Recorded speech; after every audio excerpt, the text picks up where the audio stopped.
Вие сте светлината на света.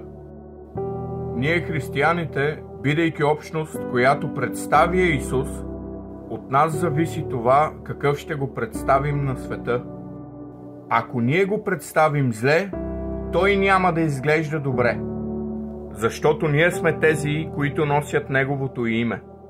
Християни, Христови или Божии.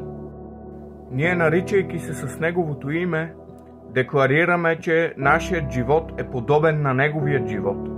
Ако в живота ни се прояви гордост, злоба, завист, его, себелюбие или себенадменност, то има вероятност хората от света да си помислят: Богът на християните такъв ли е? Затова хората от света до някъде имат право да очакват от нас чист, морален, праведен и съвършен начин на живот.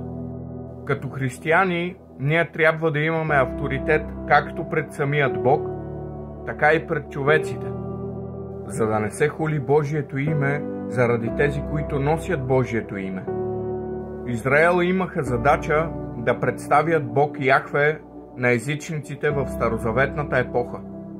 Някои езичници приемаха вярата на Израел в Бог Яхве, ставайки прозалити, виждайки чистия и святия живот на някой от израелтяните.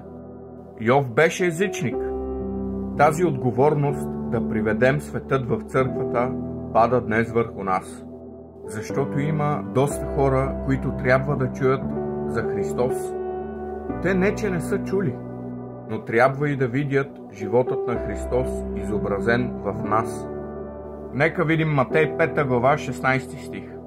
Също така, нека свети вашата светлина пред човеците, за да виждат добрите ви дела и да прославят вашия Отец, който е на небесата. Затова нека да внимаваме как ще се държим пред християни и пред нехристияни, пред вярващи и пред невярващи, защото от нас зависи дали ще се хули или ще се прославя Божието име. Бъдете благословени!